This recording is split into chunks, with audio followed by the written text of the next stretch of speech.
목사들이 설교를 하는 과정에서 가장 피하고 싶은 본문이 있다면 그것은 어떻게 보면 큰 사륙이 일어나는 장면에 대해서는 목사님들이 그 내용에 대해서 좀 피하고 싶은 생각이 많이 듭니다. 저 역시도 마찬가지인데요. 여리고성에서 일어난 이와 같은 전투, 여리고성에 있는 사람들이 모두 다 이렇게 죽음을 맞이해야 되는 이 비참한 상황을 설명하고 또 설교하는 것이 저에게 있어서 그리 유쾌하지 않습니다. 많은 성도들도 또 그런 생각이 있을 것이고 뿐만 아니라 많은 이 안티크리스찬들이 그러한 내용들을 많이 공격합니다. 다시 말해 성경 속의 하나님은 살인하고 또 죽이고 모든 것을 또 파멸하시는 그런 하나님이다라고 하는 오명을 갖다 붙이곤 하죠. 그러다 보니까 사람들이 이 말씀을 어떻게 보면 직면하거나 이 말씀의 뜻을 온전히 이해하기보다는 이 말씀을 잠깐 외면할 때가 참 많이 있습니다. 근데 제가 여러분에게 오늘 꼭 말씀드리고 싶어요. 정리해서 말씀드리고 싶습니다. 이 내용은 여러분이 생각하는 것과 매우 다릅니다.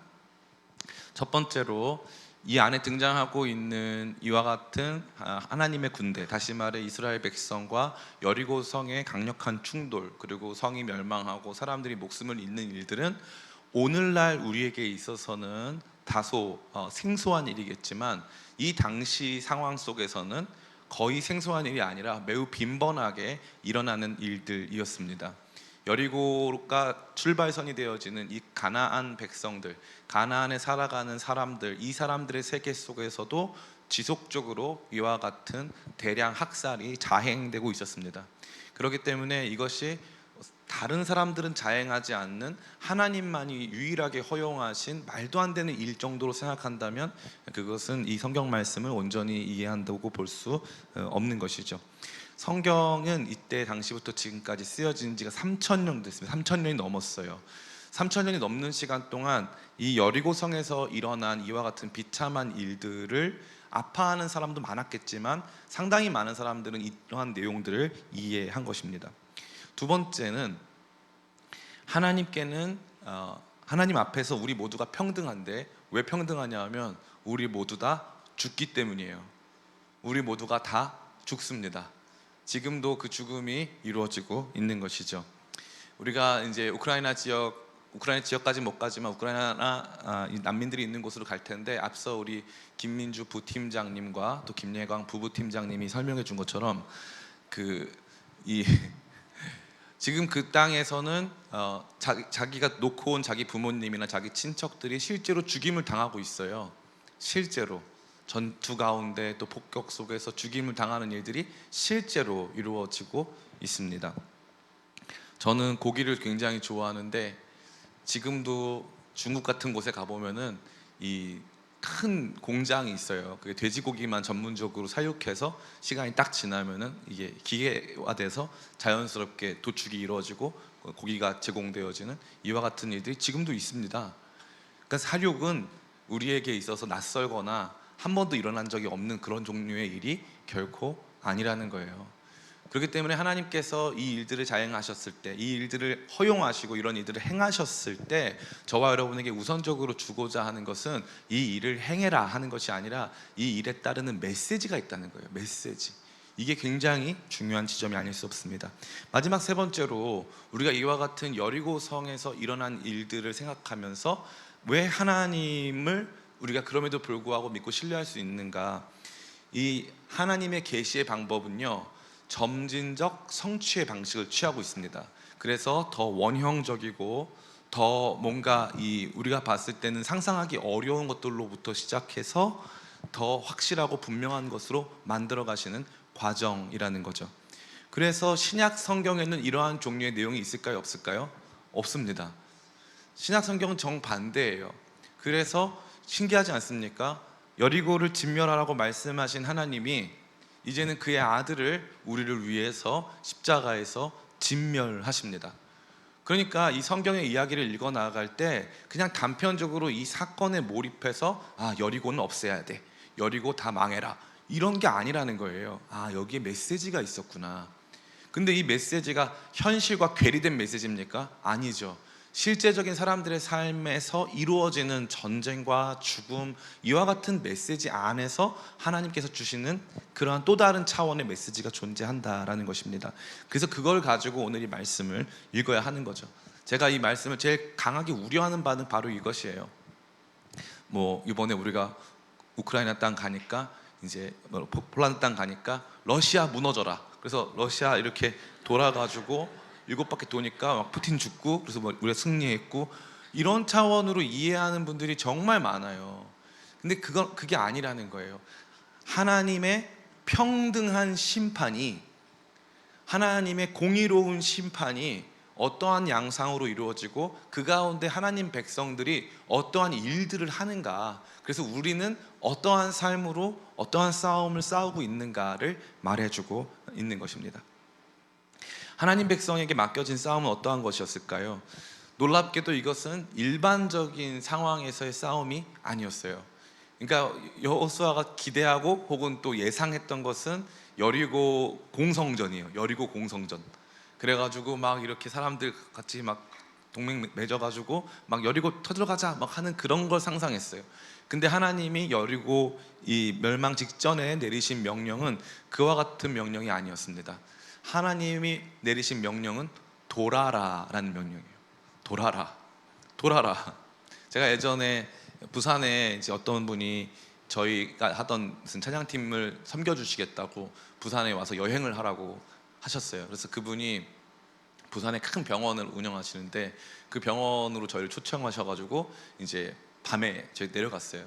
그래서 아침에 그 병원에서 자고, 아침에 이제 그 원장님 되시는 그 집사님이 딱 오셔가지고 저희한테, 저는 막 이럴 줄 알았어요. 잘 왔습니다. 오는데 어땠어요? 이럴 줄 알았는데, 부산 사람이니까 딱 우리 보자마자 뭐라 그랬냐면, 왔나 놀아라 이러더라고요. 정말 그 후로 그분과 대화를 못 해봤어요. 그냥 그분이 그 다음부터 놀라 그래가지고. 아주 단순해요. 돌아라는 거예요. 여리고 성을 돌아라. 그냥 돌아라. 이게 어떤 메시지가 있을까요? 그 뒤에 보면 또 재밌게도, 그냥 돌라고 했습니까? 나팔을 잡고 돌라고 했습니까? 나팔을 잡고 돌라고 그랬어요. 그럼 또 여기 안에서 구성적인 측면에서는 언약궤와 함께 도는 거예요. 언약궤와 함께 나팔 잡고 돌고, 침묵하면서 걸어라, 침묵하면서 돌아라. 그 다음에 뭘 보여주고 있습니까? 7째 날에는 나팔을 불어라. 나팔 불어라. 이제는 드디어 불어라 라는 거죠. 많은 분들이 왜 7째 날이냐, 왜 나팔이냐, 왜 언약궤를, 많은 이야기를 하지만 이 메시지는 딱 하나예요. 뭔지 아세요? 하나님이 오셨다라는 거예요. 하나님이 오셨다. 왜냐하면요, 이 나팔을 불 때도 출애굽기에 보면은 하나님께서 시내산에 임하셨을 때 나팔을 붑니다. 그래서 여기가 하나님의 땅이라고 선포해 주는 거예요. 나팔을 불 때 선포합니다. 언약궤는 언제나 하나님의 임재를 상징해요. 제사장들은 그 하나님을 섬기는 사람들입니다. 그렇기 때문에 여호수아 이 전투, 여리고 전투 안에서 이들이 보여주는 모든 행동은 하나님이 지금 여리고 앞에 오셨다라는 거예요. 그러면 7일은 왜 7일 동안은 침묵했을까요? 7일 동안은 경고의 시간입니다. 지금 경고하시는 거예요. 이제 전투가 시작될 거야. 이제 곧 전투가 시작될 거야. 항복해야 돼. 이제 너희는 얼마 남지 않았어. 돌아와야 돼 라고 말하는 거죠. 우리는 종종 생각합니다. 하나님은 그런 기회도 주지 않으시잖아요. 하나님의 심판은 너무나도 두려워서 그러한 기회도 주지 않으시고, 하나님의 임재 앞에서 우리 모두가 다 두려워 떨어야만 하는 거 아니겠습니까? 여기 보니까 하나님께서 여리고에 있는 사람들 다 죽이셨을까요? 아니에요. 하나님은 여리고에 있는 사람들 다 죽이지 않으셨어요. 많은 사람들이 이 내용을 잘 모릅니다. 17절 말씀인데요, 같이 한번 읽어보겠습니다. 시작. 이 성과 그 가운데 있는 모든 것은 여호와께 온전히 바치되 기생 라합과 그 집에 동거하는 자는 모두 살려주라. 이는 우리가 보낸 사자들을 그가 숨겨주었음이니라. 아멘. 여기 보니까 기생 라합과 그 집에 있는 사람들은 다 살아났습니다. 그러니까 이 하나님의 심판은요, 그냥 무차별적으로 자행된 심판이 결코 아니었습니다. 특별히 이러한 종류의 심판은 이 전투에 참여하고 있는 사람에게 다른 종류의 보상을 주는 것이 아니었어요. 다시 말해서 여성들을 취하여서 자기 아내로 삼거나 이 물질적인 것들을 취하여서 자기 재산으로 삼거나 또 동물들을 취하여서 자기 가축으로 삼는 일들이 완전히 불허되었습니다. 지금 수행하고 있는 이 전투는 그야말로 하나님의 명령에 반응해서 하나님께서 원하시는 방식으로 하나님께서 이제 이 땅 가운데 오셨다는 것을 선포하며 이루어지고 있는 것이죠. 오늘 말씀의 이 내용이 전부예요. 이 내용이 전부입니다. 이게 왜 중요할까요? 이게 우리의 삶의 목적, 우리가 살아가는 삶의 모습, 이 모든 것들을 보여주기 때문입니다. 하나님께서는 저와 여러분에게 전쟁을 명령하셨습니다. 우리는 전쟁 가운데 나와 있어요. 기쁨의 교회는 이제 사람들이 많이 얘기하는데, 교회는요, 여러분 뭐라고 생각하십니까? 교회가 병원이다, 교회가 학교다, 교회는 어떤 이 가족 구성원이다, 가정이다. 여러분 생각은 어때요? 자, 나는 교회가 가정인 것 같다. 우리 교회가 가정적이진 않았나 봐요. 나는 교회가 뭐 많이 배우는 학교인 것 같다. 배움도 많이 부족했고요. 현지 있는 사람들. 그 다음에 나는 우리 교회가 병원인 것 같다. 현지랑 아영이 진명이는 이건 뭐죠? 이거는 네. 교회가 병원인 것 같지도 않고, 그럼 뭐죠 여러분들에게 교회는? 교회는 교회다. 네? 교회는 교회다. 그렇지 않아요. 교회는요 군대입니다. 처음부터 끝까지 교회는 군대의 모티브를 갖고 있어요. 그래서 하나님께서 이스라엘 백성들을 출애굽시키셨을 때 출애굽기에 뭐라고 써 있냐면은 이스라엘 군대가 애굽에서 나올 때라고 써 있어요. 그리고 광야에서 행진할 때도 캠프, 진영을 맞추어서 부대 단위로 행진하게 되어 있습니다. 그래서 이스라엘 백성들은 처음부터 끝까지 군대예요. 군인이에요. 우리 삶을 규정하고 있는 내용이 바로 그거예요. 삶은 전쟁이고 전투예요. 이게 성경이 보여주고 있는 모습이에요. 그래서 사도 바울이 디모데 후서에서 나는 나에게 주어진 믿음의 선한 싸움을 마치고 라고 되어 있어요. 믿음의 선한 싸움을 마치고. 여러분에게 제가 묻습니다. 여러분은 스스로를 전쟁하고 있다고 생각하십니까? 전투하고 있다고 생각하십니까? 많은 사람들이 실제로는 끊임없는 스트러글, 끊임없는 씨름을 하고 끊임없는 전투를 하고 여러 가지 싸움들을 하고 있지만, 사실 실상 내가 그런 전투에 참여하고 있다라고 하는 인식을 거의 하지 못하는 거예요. 저는 이게 너무나도 안타깝습니다. 병사들이 부대에 갔는데 전투하는지를 모르고 있으면 어떤 부대라고 하죠? 그 부대를 당나라 부대라고 합니다. 전혀 예상할 수 없는, 나는 지금 전쟁하러 나왔는데 준비가 안 된 그러한 종류의 군인들이 너무나도 많다는 거죠. 이게 여러분의 삶이에요. 목사님, 저는 아니에요. 저는 평화로운 저는 INFP입니다. 저는 굉장히 평화로운 사람이에요. 평화주의자예요. 목사님, 저는 좀 못하지만 INFJ입니다. 저는 ISFP입니다. 저는 평화주의자예요. ESFJ, ESFP, 이런 F 계열들 평화주의자들이잖아요. 우리 평화를 사랑하는 사람들이잖아요. 우리는 평화를 굉장히 원하는 것 같죠? 근데 싸움 안 할 것 같죠? 안 그래요. 욕망이 충돌하고 관계가 충돌하고 여러 가지 내가 도달하고 싶은 삶의 지향성과 목적들이 충돌하는 일들을 발견하게 되는 거예요. 삶은 전투입니다. 근데 이 전투 가운데서 이제 두 가지 선택이 놓여져 있어요. 나의 싸움을 싸울 것이냐, 아니면 하나님의 싸움을 싸울 것이냐. 이 나치 독일을 대표하는 나치 독일의 이 총독이었던 아돌프 히틀러는 책을 썼어요. 그 책 이름이 뭐죠? 나의 투쟁. 히틀러는 말하고 있어요. 나의 투쟁. 나는 나의 싸움을 싸운다는 거죠. 그의 싸움은 그가 말한 그대로 그 자신의 싸움이었어요. 그 자신 한 사람의 싸움으로 말미암아 수많은 사람들이 목숨을 잃었어요. 이번에 오늘 폴란드 우크라이나 팀이 이제 비행기 값이 적게 드니까 부다페스트에서 내려가지고 차를 타고 이제 폴란드로 들어갈 때 크라쿠프라고 하는 지역 옆에 52행침이라는 곳이 있는데 거기가 아우슈비츠 수용소가 있어요. 아우슈비츠. 그래서 저희가 첫 번째 방문하는 곳은 아우슈비츠입니다. 또 크라쿠프에 들어가면은 쉰들러 리스트라는 영화가 있는데 쉰들러 씨의 집이 있어요. 그래서 거기도 저희가 둘째 날 가려고 합니다. 거기 가보면요, 끝없이 펼쳐진 수용소 안에 사람들이 얼마나 잔혹하게 목숨을 잃었는가를 보여주고 있어요. 히틀러가 생각한 자기의 싸움이 얼마나 크게 확장되어서 수많은 사람들의 목숨을 앗아갔는지, 얼마나 많은 사람들에게 고통을 야기했는지 우리는 보아야 할 필요가 있는 거예요. 우리는 지금 싸움 중이에요. 여러분이 여러분 각자의 싸움을 싸운다면 여러분과 싸우고 있는 누군가 혹은 여러분의 싸움 과정에서 그 옆에 있는 누군가는 다 피해자가 될 것이에요. 근데 하나님께서는 말씀하시는 거예요. 너는 나의 싸움을 싸워라. 나의 싸움을. 누구 스타일로?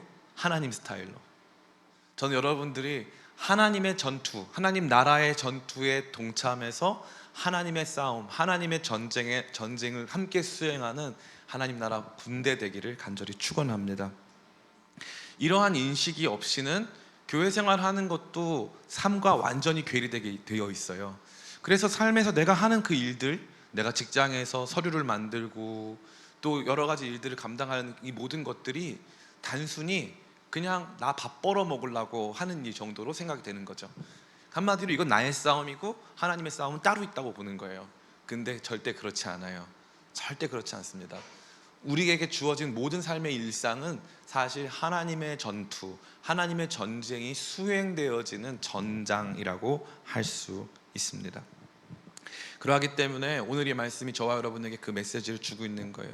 자, 그렇다면 우리는 하나님의 전투에 참여하고 있다는 것을 생각하게 되었어요. 그럼 두 번째 무엇입니까? 그럼 이 전투가 어떤 방식으로 수행되느냐? 딱 한 가지밖에 없어요. 따라해 볼까요? 순종. 예, 순종이에요. 순종. 그 순종은요, 우리의 일반적인 이해나 우리가 생각하고 있었던 어떤 상식을 넘어서는 그러한 순종일 때가 상당히 많이 있어요. 언제나 그런 건 아니에요. 그러나 상당히 많은 중요한 시간에 하나님께서 원하시는 순종은 우리의 상식을 뛰어넘는 것이죠. 그래서 여기 보니까 그 성 7바퀴 돌아라. 마지막 날에 7바퀴 더 돌고 나팔 불면은 성벽 무너질 거다. 하나님께서 그거 말씀하시는 거예요. 왜요? 하나님께서 이 전쟁의 주인이시기 때문에 방법도 하나님이 정하시고, 메시지, 다시 말해 하나님이 여기 임하셨다라고 하는 메시지도 하나님이 정하신 거예요. 하나님의 전투를 하는 사람들에게 가장 요구되어지는 것은 다른 것이 아니라 순종입니다. 순종. 믿음으로 순종하며 그 길을 걸어가는 거죠. 그럼 난공불락의 성도 무너지고 그 안에서 새로운 일들이 시작되는 것입니다. 그럼 순종은 언제 가능할까요? 순종은 믿을 때 가능해요. 믿을 때. 이번에 우리 폴란드 우크라이나 팀이 이제 여러 가지 준비를 하는 과정에서 이제 제가 막 하니까 우리 지체들이 막 놀라는 거예요. 목사님 어떻게 그렇게 멀리 갈 수 있습니까? 막 다들 그랬어요. 근데 그 중에 이제 몇몇 분들은 이제 저를 신뢰해 주더라고요. 감사합니다. 그래가지고 신뢰하시는 분들은 감사하게도 한번 가보자 순종해 주더라고요. 제가 그때 고마웠어요. 저 사람은 나를, 물론 그걸 반대했다고 저를 안 믿는다는 뜻이 아니라 나를 믿어주는구나라고 하는 생각이 들었어요. 근데 그거는요 사실 대책이 없어요. 상당히 꽤 큰 도약을 필요로 하거든요. 근데 그럼에도 불구하고 우리는 순종하는 거예요. 순종. 별거 아닌 것 같아 보이지만 한번 믿고 따라가 보는 거죠. 하나님의 전투를 수행하는 일도 마찬가지예요. 믿음의 길로 걸어가 보는 것입니다. 삶의 방식, 목사님 이렇게 하면 이기는 거 맞아요? 네, 그 길로 걸어가 보는 거예요. 이렇게 하면 결국에 승리가 있는 거 맞아요? 하나님 내게 이거 원하시는 거 맞아요? 예, 한번 그 말씀 믿고 그 위에서 살아가 보는 것입니다. 살아가 보는 거예요. 예수님의 삶은 뭐라고 정의할 수 있을까요? 예수님은 홀로 십자가의 길을 올라가십니다. 예수님의 십자가의 그 길은요, 사람들이 주목해 봤을 때 지극히 개인적인 전투였어요. 지극히 개인적인 그 전투는요, 일반 상식과 전혀 부합하지 않습니다. 왜 그럴까요? 예수님은 이미 굉장히 큰 명성을 얻었어요. 더 효과적으로 복음을 전할 수 있는 길이 있습니다. 근데 하나님께서 예수님에게 원한 것은 무엇이었어요? 십자가의 길을 가는 거였어요. 그것이 예수님이 대중연설을 통해서 더 많은 사람들을 불러 모으고 그 사람들의 삶을 새롭게 하고 예수님께서 친히 당신의 나라를 여기다가 딱 이렇게 이 정치적 체제를 갖춘 나라를 세우는 것 말고, 그거보다 더 확실하게 십자가로 예수님이 홀로 걸어가시는 거예요. 홀로. 이해할 수 없지만 예수님은 그 하나님 아버지의 뜻을 쫓아서 그 길을 걸어가십니다. 나중에 십자가 지시기 전날 밤 예수님이 하나님 아버지 앞에 이 순종의 문제로 치열하게 내적 갈등을 하시는 장면이 있어요. 그게 바로 겟세마네 기도예요. 주여 원하시거든 이 잔을 내게서 옮기시옵소서.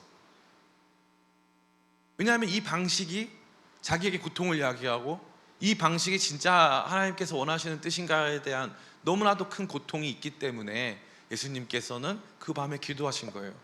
그런데 하나님께서 예수님에게 요구하셨던 그 십자가의 순종이 너희 안에 그리스도 예수의 마음을 품으라. 이는 근본 하나님의 본체이시나 하나님과 동등됨을 여길 것으로 스스로 취하지 아니하시고 자기를 비워 사람의 몸을 입고 순종하시되 십자가에서 죽기까지 순종하셨느니라. 그러므로 하나님께서 그를 높여 지극히 높여서 모든 이름 위에 뛰어난 그 이름을 주시고 모든 민족으로 그에게 무릎 꿇게 하셨다고 되어 있어요. 너무 신기하죠? 우리가 생각할 수 없는 방식, 우리가 일반적으로 상식적으로 받아들이기 어렵지만 하나님께서는 언제나 그러한 방식으로 일하신다는 거예요. 일하신다는 거죠. 너무 중요합니다. 제가 아프리카 케냐에 갔는데, 제가 갔을 때는 이제 우리 곽성 교사님하고 함께 할 때는 아니었고, 지금부터 한 8년 전, 9년 전쯤에 이제 케냐를 갔어요. 케냐를 갔는데 그때 이제 고은빈 선교사님이라고 여성 선교사님이셨는데 이제 50대 후반이셨어요. 지금 60대가 되셨겠네요. 고은빈 선교사님이 싱글 선교사예요. 싱글, 혼자 사세요. 싱글 선교사님이신데 이 선교사님이 혼자 마사이 부족에 들어가세요. 마사이 부족에 들어가셔서 거기다가 나무 밑에다가 이게 써요. 학교라고 써요. 그러면 아이들이 모여요. 아이들이 학교로 모이는 거예요. 그래서 그 나무 옆에 철제로 된, 깡통으로 된 건물이 생기고 거기에 학생들이 모여들고 학교가 다시 이제 그 다음에 바꿔서 돌로 된 이 건물이 생기고 학교가 발전하는 거예요. 그리고 나면은 선교사님이 그 학교를 두고 다른 마을로 가세요. 다른 마을로 가서 나무 밑에다가 학교라고 쓰세요. 그러면 또 아이들이 모여요. 자기 인생이 다 거기에 던져진 거죠. 그러면 그 인생의 효용은 뭐였을까요? 그 삶의 가치는 무엇이었을까요? 뭐 숭고하고 대단한 그 무언가? 제가 살아보니까요, 저는 굉장히 많은 선교사님들 알잖아요. 선교사님들도 삶 속에 고통이 진짜 많아요. 정말 어려운 시간들을 많이 통과합니다. 갈등도 진짜 많고요. 근데 그분들이 늘상 하시는 말씀이 있어요. 이게 100%예요. 그 누구도 부인할 수 없어요. 숭고하고 대단한 하나님 나라의 가치, 이데올로기적 가치를 가지고 왔느냐? 아니에요. 아니에요. 그렇게 말하는 사람 한 명도 없어요. 이게 뭐 옳기 때문에 이렇게 하면 어떤 일이 발생할 것을 내가 아니야. 그런 사람은 단 한 명도 없어요. 정말로 없어요. 100% 뭐라고 말하는 줄 아세요? 주님이 하래요. 이렇게 말해요. 주님이 하래요. 이게 대답이에요. 주님이 거기 가래요. 여기 있으래요. 아니 왜 여기 계세요? 여기 이렇게 계시지 마시고 이렇게 하시고, 우리가 뭐 케냐 정부에 아는 사람들이 있으니까 그 교육부에서 돈 받아가지고 건물 세워가지고 이렇게 저렇게 운영하시라고. 자기는 그런 건 잘 모른대요. 다 똑같이 말해요. 왜 그들 하나님 늘 모르는 분들만 보내요? 거기 좀 아는 분들도 좀 보내지. 하나님은 아는 분들은 잘 안 보내. 그런 똑똑한 지혜 있는 사람 잘 안 보냅니다. 왠지 알아? 그럼 순종을 못 하거든. 진짜 하나님, 내 인생이 하나님의 전투 가운데 쓰여지고 있다. 나 그 전투의 일원이다. 지금 내 삶에서 펼쳐지고 있는 이 모든 상황이 그냥 나 한 사람 먹고 살려고 사는 게 아니라 내가 지금 뭔가 더 크고 위대한 어떤 목적 속에서 이끌리고 있다라고 하는 인식이 딱 들어왔는데, 그때 이분들이 경험한 똑같은 공통 경험이 뭐냐면 자꾸 거기 갈아야 된다는 거예요. 거기를 왜 가냐고. 거기를, 그죠? 예? 거기를 왜 가 지금? 거기 왜 그런 고통스러운데 왜 가냐고. 하나님 마음 주셔서 간다는 거예요. 목사님 이렇게 말하면 또 요즘은 다 그렇게 말하죠. 목사님 선교사님들 MBTI 조사 해봐야 된다고 다 분명히 얘기할 거예요. 선교사님들 MBTI 조사해보면 다 P만 나올까요? 다 F만 나올까요? 예? N만 나올까요? 안 그래요. 선교사님 중에 T랍 익숙하신 분들 많아요. 진짜 누가 봐도 이분은 확신의 T야. 그런 분들 진짜 많아요. 그런데 그런 분들도 다 똑같아요. 하나님이 가라는 거예요. 그래서 거기 바보같이 순종하는 거예요. 그러면 거기에서 작은 싹이 올라와요. 그럼 거기에서 하나님이 하고자 했던 일들이 벌어져요. 사랑하는 우리 기쁨의 교회 청년 성도 여러분, 저는 여러분들에게 그걸 드리고 싶어요. 여러분들 중에 상당수는 굉장히 성공적인 삶을 살 거예요. 또 어떤 사람들은 다른 사람들의 눈으로 보기에는 조금 불행하거나 충분히 만족스러운 삶을 못 살 수도 있어요. 제가 감히 말씀드려요. 여러분 자신이 느끼기에도 나는 성공하지는 못했다고 느낄 수 있어요. 하나님 나라 백성들에게는 모든 사람들에게 세속적 성공이 주어지지 않습니다. 그딴 말 하는 교회에서 빨리 도망치셔야 돼요. 빨리 도망치세요. 예수 믿는다고 인생에 문제 안 생긴다고요? 무슨 문제가 안 생깁니까? 그 증거를 좀 갖고 와 보시겠어요? 안 그래요. 문제는 계속 생겨요. 어려움은 계속 있습니다. 내가 원하는 지점에 도달하지 못할 수 있어요. 자, 그 다음부터가 문제예요.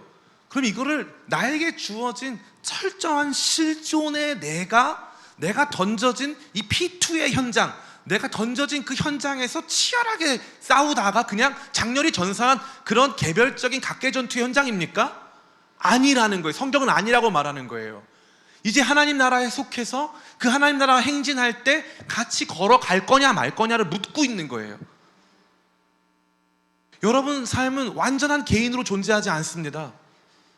우리는 결국 그 각 개인들이 같이 모여선 더 크고 중요한 하나의 거대한 집단으로 존재하는 거예요.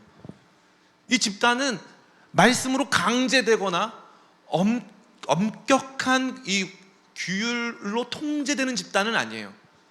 그러나 확실한 건 함께하고 있는 집단이고, 이 집단에 같이 움직이면은 그 다음부터 놀라운 일이 벌어져요. 하나님의 전투가 언제나 이러한 방식으로 이루어지고 있습니다. 이제 여러분 앞에 이 선택이 놓여졌습니다. 하나님의 전투에 동참해서 하나님께서 이루어 가시는 그 의의 길을 쫓아서 그 전투의 일원으로 살아갈 것인지, 아니면 타령을 하거나 아니면은 그 전투와 나와 상관없다고 선언하고 스스로 자기만의 군대를 거느릴 것인지. 성경은 지금 말하고 있는 거예요. 지난 시간 생각해 본 대로 여호수아에게 말씀하시잖아요. 여호수아가 여리고 보러 갔는데 여호와의 군대 장관이 딱 오잖아요. 그러니까 물어보는 거예요. 당신은 우리 편입니까? 적군입니까? 그랬더니 아니라는 거예요. 네가 내 편이라는 거예요. 이게 너무 중요한 거예요. 하나님이 우리 편일까? 그래서 내가 원하는 대로 이렇게 살 수 있을까? 여러분 두려워하시길 축복합니다. 여러분이 그려놓은 상당수의 상당 부분의 계획들은 그대로 되어지지 않습니다. 절대 그대로 될 수 없어요. 언제 어떤 고통이, 언제 어떤 질병이, 언제 어떠한 상황이 연출될지 아무도 몰라요. 아무도 모릅니다. 저는 나이가 이제 46살이에요. 제가 46살 때 이런 삶을 꿈꿨을까요? 아니에요. 꿈꾼 적은 없어요. 46살에 저는 조금 더 괜찮았던 것 같아요. 근데 지금 보니까 그 인프피들이 이제 밤마다 갖는 자기 혐오 시간 있거든요. 자기 혐오 시간. 자기 혐오 시간 가질 때 생각해 보면은 왜 나는 이렇게 더 좀 빨리 더 계획하고 준비하고 살지 못했을까? 왜 그때는 그렇게 이끌렸을까? 왜 내 삶에는 이러한 어려움들밖에 없었을까? 이런 시간들이 굉장히 많아요. 자기만의 싸움을 싸우는 사람들은 언제나 이 고통에 직면할 수밖에 없어요. 왜냐하면 내가 주인이고 내가 내 싸움, 그러니까 내가 갖고 싶은 걸 내가 도달해야 되니까 이 싸움이 엄청납니다. 그런데 놀랍게도 내가 하나님 전투 가운데 참여하고 있는 전투의 구성원이고, 내가 충분히 믿을 만하고 충분히 신뢰할 수 있는 하나님이 이 전투를 이끌고 있다 생각하고, 내가 할 일은 그저 너 내 말 듣고 나팔 들고 7바퀴 돌아, 그리고 소리쳐, 그럼 돼 라고 말씀하시는 그 주님 믿고 갈 수 있다면, 그 다음부터 우리 삶은 너무 평안해지는 거예요. 나여서 괜찮은 거예요. 그래서 저는 이 자기 혐오 시간 한 30분 빼고는 일상적으로는 굉장히 저 자신에 대해서 요즘에 굉장히 기뻐요. 굉장히 기뻐요. 내가 꿈꿔왔던 삶은 아니지만 내가 꿈꾼 삶 이상으로 더 가치 있는 삶이라는 것을 느끼고 있습니다. 바쁘고 힘들고 지금도 엄청나게 어려운 일들이 많아요. 말로 다 할 수 없는, 여러분 들으면 정말 깜짝 놀랄 만한, 목사님 그런 일을요? 네. 여러분이 상상도 할 수 없는 일들이 제 삶에는 펼쳐지고 있어요. 늘 펼쳐져요. 늘. 한 번도 예외는 없었어요. 늘 펼쳐졌어요. 늘. 그런데 내가 나만의 싸움이 아니라 하나님 나라 전투 가운데서 살아가는 것이고, 내가 충분히 믿을 수 있는 나의 대장 되신 주님께서 내게 요구하시는 삶이라면 기꺼이 갈 수 있겠다. 그리고 내 삶이 거기에서 귀하게 쓰임받고 있구나 라는 것을 많이 생각하게 됩니다. 그러한 과정에서 저와 여러분에게 요구되는 것은 앞서 말씀드린 바와 같이 바로 순종이에요. 순종. 그 말씀이 주어졌을 때 믿음으로 순종해 보는 거예요. 그러면은 삶의 지평이 달라집니다. 믿음으로 한 걸음 한 걸음 걷다 보면은 주님을 믿고 신뢰하는 우리가 경험한 그 놀라운 일들로 말미암아 우리 삶이 완전히 달라진다는 거죠. 이번에 우리가 예배 장소 이전을 하잖아요. 제가 매일같이 이것 때문에 엄청나게 스트레스를 받고, 그 선택의 기로에서 이거를 오늘 결정을 해야 되느냐, 좀 더 알아보고 결정을 해야 되느냐, 다른 곳은 없었을까, 수만 가지 선택의 기로 앞에 서 있습니다. 그런 고민들 속에서 저를 자유롭게 한 거는 단순함이었어요. 단순함. 이 단순함은 무엇일까? 하나님 살아계신다. 하나님 살아계신다. 이게 별거 아닌 것 같아 보이지만 굉장히 중요한 거예요. 그래가지고 제가 요즘에 사람들 만나면 맨날 그 얘기해요. 하나님 살아계십니다. 하나님은 살아계세요. 하나님 살아계세요. 살아계신 그 하나님께서 우리에게 요구하시는 그 작은 순종, 그거 감당하면 되는 거예요. 목사님, 하나님이 저한테 순종을 요구하진 않으세요. 특별한 말씀 없으세요. 그럼 가만히 계세요. 그럼 돼요. 진짜로. 진짜로. 그냥 가만히 계시고, 오늘 교회에서도 그러잖아요. 그 앞에 나와서 선교팀 나와서 기도 제목 내렸잖아요. 그럼 그거 기도하고 가만히 있는 거예요. 기도하고, 그리고 마음 동할 때 움직이고, 한번 같이 따라가 보고. 이번에 우리가 이제 그 오스트리아 빈, 원래 체코 프라하도 있었고 한데 지금 알프스를 넘는 마냐, 지금 나폴레옹적인 선택을 지금 하기 직전이에요. 그래가지고 잘하면 알프스도 넘게 생겼어요. 그냥 가보는 거예요. 가보면은 달라진다니까. 순종하는 발걸음 위에 하나님의 이야기가 쓰여지는 거예요. 그래서 저는 여러분들에게 꼭 말씀드려요. 기쁨의 교회가 여러분들에게 줄 수 있는 최고의 혜택이 뭐냐? 순종하는 믿음을 날마다 여러분에게 요구한다는 거예요.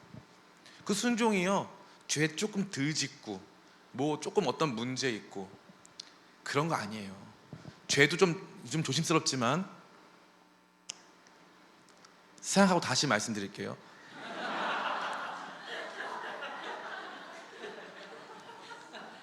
제가 여러분에게 저가게 할 수는 없으니까, 죄에 대해서 민감하기보다 하나님께 민감하시기 축복합니다. 순서가 중요해요. 순서가 별거 아닌 것 같아 보이는데 순서가 중요해요. 순서가. 제가 헬스장에서 운동하잖아요. 운동을 하는데 유산소를 먼저 할 것이냐 무산소를 먼저 할 것이냐, 순서가 중요하더라고. 어차피 그 시간에 똑같이 운동했잖아. 근데 순서가 중요해요. 순서가. 신앙생활도 마찬가지예요. 순서가 중요해요. 하나님께 집중해서 의로워질 것이냐, 죄에 집중해서 의로워질 것이냐인데, 율법주의자들은 언제나 죄에 집중해서 의로워지라는 거예요. 너가 죄인이니까 아니 절대 아니야. 순서가 달라. 하나님께 집중해서 의로워지는 거예요. 그럼 그 하나님 어떤 하나님이신데? 그 하나님은 사랑의 하나님이에요. 사랑의 하나님 앞에 내가 왜 의로워지는데, 내가 왜 그러면 의로워서, 사랑의 하나님이 나를 너무 사랑하셔가지고 나도 그분을 사랑하게 돼. 근데 그분이 좀 싫어하시는 게 있어. 그분은 싫어하시는 건 좀 안 하고 싶어지는 거야. 그냥 좀 덜 하고 싶어져. 이게 기독교 신앙의 핵심이에요. 우리가 아직 죄인 되었을 때 하나님께서 그의 아들을 아낌없이 우리 가운데 내어주심으로 자기의 사랑을 확증하셨느니라. 이게 하나님의 방법이에요. 그러니까 우리가 집중해야 될 것은 하나님이에요. 살아계신 하나님, 나를 사랑하시는 하나님. 저는요, 제가 나중에 꼭 책 쓸 때 그거 쓰려고 하는데, 제 일생이 저를 미워하도록 훈련받았어요. 너 주일날 교회 안 갔어? 너 그럼 큰일 나는 거야. 이런 식으로. 제가 실제로 그래서 주일날 한번 교회 안 갔거든요. 그리고 이제 저 삼각지에 원불교당이 있었는데, 원불교당에 놀이터가 좋았어요. 주일날 교회 안 가고 원불교당 가서 놀이터 놀았거든요. 그때 넘어졌어. 그 심판 받았어, 나는 진짜. 그래가지고 그 다음부터 주일날 교회 잘 갔어요. 난 늘 그랬어. 너 이거 하면은, 너 술 먹는 거는 죄니까 안 되는 거야. 너는 이거는 죄니까 안 되는 거야. 그러면 해결돼야 안 돼요? 절대 안 돼요. 스스로 깨달아야 되는 거예요. 아, 내가 주님 사랑하니까 그 주님께 내 삶을 드려야 되겠다. 기쁘게 드려야 되겠다. 우리 어머니가 맨날 아침마다, 지금도 너무 감사한 게 뭐냐면은, 제가 이제 30살 넘어서까지 어머니랑 같이 살았는데, 어머니는 주일날 아침 7시에 일어나셔가지고, 우리 어머니 옛날 분이니까, 1944년생이시니까 옛날 분이시니까, 우리 어머니는 주일날 아침에 꼭 샤워를 하시고 한복을 입으세요. 한복, 유관순 마냥 한복을 입으셔. 그래서 맨날 제가 우리 충청도 라인이 좀 있어요. 그래서 맨날 놀리거든, 서로를. 충청도 계열이 좀 놀려요, 늘. 그래서 무슨 독립운동하러 가시나 봐요, 이렇게 우리가 맨날 놀리는데, 맨날 한복을 이렇게 입으셨어요. 그리고 예배 시간이 11시인데 우리 엄마는 늘 10시, 9시 40분에 도착을 해야 돼. 그래서 제가, 아니 엄마 지금 예배 시간이 11시인데 왜 10시도 안 돼서 도착을 하냐 했더니, 주님이 기다리셔, 이러는 거예요. 야, 목사인데 내가 가야 되지 않겠느냐, 이런 말씀 단 한 번도 한 적 없어요. 주님이 기다리셔. 그래서 가는 거예요. 우리 삶의 신앙이 그런 거예요. 이제 말씀 다 마쳤어요. 순종은요, 그거예요. 이거 안 하면 내가 죽을까봐 아니에요. 내가 충분히 믿을 만한 분이 나를 그분의 전쟁 가운데 동참시키셨어요. 그래서 내 삶의 주권을 가지신 그분이 나에게 말씀하시는 거예요. 그 말씀이 어렵지도 않았어. 심지어 아니, 생각해 보세요. 군인한테 야, 가가지고 좀 힘들겠지만 화살 엄청 날아온다. 화살 엄청 날아오는데 힘들겠지만 네가 성벽을 좀 타야겠어. 자, 이게 쉬워요? 나팔 들고 7바퀴 돌아가 쉬워요? 우리 생각에는요, 어떻게 보냐면, 당연히 목사님 당연히 나팔 들고 7번 도는 게 쉽죠 라고 생각하잖아요. 근데 실제적인 삶에서는요, 그런 사람 한 명도 없어요. 목사님 전쟁 그렇게 하는 거 아니에요. 목사님 우리 좀 필드를 모르시네. 우리 업계는 그렇지가 않아요. 이렇게 하면 안 됩니다. 우리 업계는요, 여기서 지금 성벽 타고 올라가야 돼요. 화살이 쏟아져도 넘어가야 됩니다. 우리 업계 상황은 그래요. 아니, 그게 아니고 그건 그쪽 업계고, 너는 하나님 나라 백성이니까 하나님이 이 싸움에서는 그냥 가만히 나팔 들고 7번 조용히, 나팔 불지 말고 조용히 7바퀴 돌래. 목사님 하나도 모르시네. 여기선 이렇게 전투하면 져요. 이게 우리 생각이에요. 심지어 이게 제 생각이기도 해요. 제 생각. 여기서 이렇게 하면 우리 교회 이전 못한다. 그래가지고 제가 처음에 말씀드렸잖아요. 원래 교회 이전할 때 어떻게 하냐면요, 다 같이 이제 이 작정 헌금서를 써요. 뜨거운 찬양 부르면서 미랄 찬양 부르면서 이제 그 돌려. 그럼 여기서 감동적인 막 사진 나와. 그러면서 이제 돌려가지고, 여러분 우리 같이 이전해야 되는데 작정하자 해가지고 해야 된다는 거야. 그래가지고 이제 준비하고 있었는데, 기도를 하면 할수록 하나님이 그거 하지 말자는 거예요. 그 나빠서가 아니야.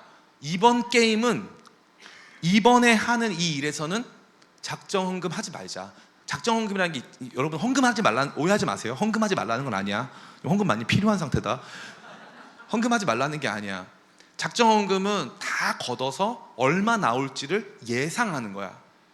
예상한 다음에 그 사람이 작정, 내가 마음에 결정했으니까 3개월 안에 뭐 100만 원이면 100만 원, 200만 원, 200만 원 내가 헌금하겠다. 이거 작정 헌금이야. 이거 하는 것도 좋은 거예요. 근데 하나님이 이번 게임만큼은 저는 성벽을 막 기어서 올라가고 막 해가지고 전투해가지고 넘어가가지고 막 전투하고 싶은데 주님이 갑자기 나팔을 쥐어주시더니 나팔 불지 마, 그냥 들고 가, 7바퀴 돌아.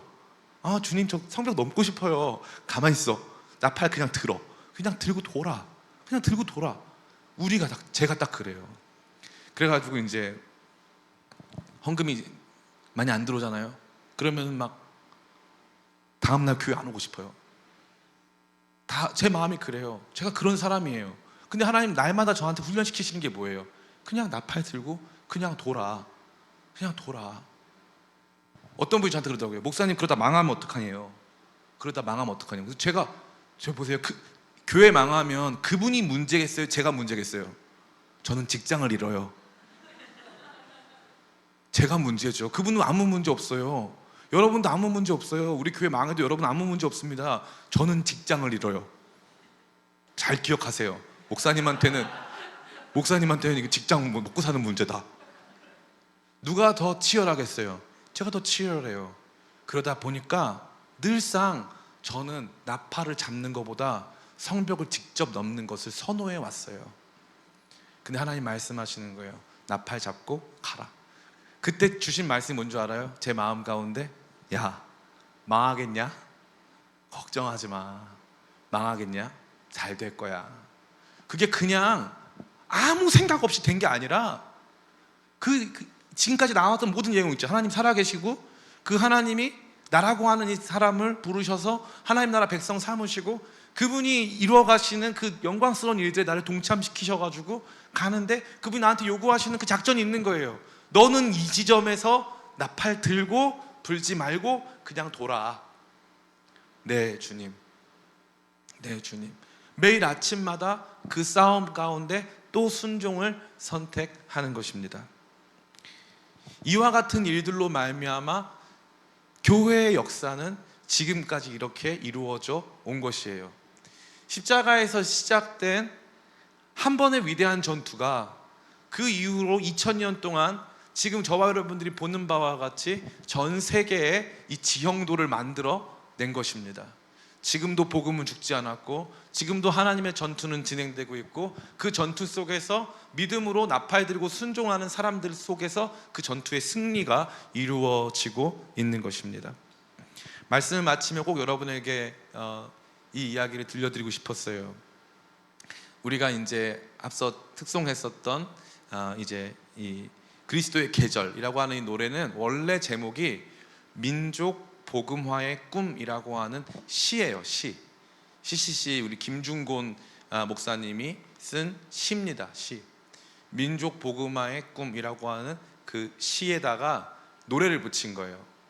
근데 이 노래를 붙인 분이 저랑 너무 친해요. 이제 이성균 목사님이란 분인데 제가 그분하고 같이 팀도 하고 오랫동안 같이 하고 기쁨의 교회 개척했을 때 교회에서 콘서트 했는데 기타의 정원이라는 콘서트를 했는데 이성균 목사님이 오셔서 그때 연주해 주셨어요. 그래서 영상이 우리 교회 유튜브에 올라와 있어요. 근데 그분이 이제 안타깝게 이제 먼저 하늘나라 가셨는데 저는 이 노래를 만들던 날을 기억해요. 만들어진 날 그때 제가 옆에 있었거든요. 그래서 같이 그 노래를 부르면서 이 노래를 만들었어요. 그때 이제 광주 CCC에 박지영 간사라는 누나가 있었는데 이 누나가 이제 와가지고 그 당시에는 집사님이었어요. 이분이 집사님 나 이번에 앨범 내야 되는데 김중곤 목사님이 허락해가지고 이 음반에 실으려고 한다. 그래서 이 곡이 필요하다. 그래가지고 같이 셋이 앉아서 그 노래를 만들었어요. 이 노래를 만들면서 우리가 정말 이 노래를 과연 사람들이 부를까? 과연 얼마나 많은 사람들한테 이 노래가 알려질까? 이러면서 이 노래를 만들었거든요. 근데 그때 그 일들을 통해서 같이 이 노래가 수많은 사람들에게 불려졌을 때 저는 알게 됐죠. 작은 순종, 작은 마음들은 우리가 봤을 땐 큰일 같아 보이지 않지만 조금씩 수많은 사람들의 삶을 새롭게 하고 하나님 나라를 이 땅 가운데 도래케 하는구나. 작은 순종 하나하나가 이 땅에서 새로운 일들을 이루어 가는구나. 그래서 여러분 한 사람 한 사람들이 이 작은 순종 하나님 우리한테 주셨을 때 야 나팔 꼭 붙이고 7바퀴 돌고 마지막 날에 소리 지르는 거야 하는 이 작은 순종 하나하나가 저와 여러분들을 진짜 승리로 진짜 하나님 나라 영광스러운 승리로 초대하는 그 길임을 발견하게 되는 것입니다. 우리가 싸우는 목적은 하나님 나라를 위한 것이고, 우리가 싸우는 방법은 그분의 말씀에 순종하는 것인 줄을 믿습니다. 하나님 나라를 위해 그분의 말씀에 순종하며 살아가며 이 땅 가운데서 하나님 이루실 승리에 동참하는 저와 여러분 다 되시기를 예수님의 이름으로 축원합니다. 아멘. 우리 그런 마음 가지고 이 찬양 같이 고백했으면 좋겠습니다.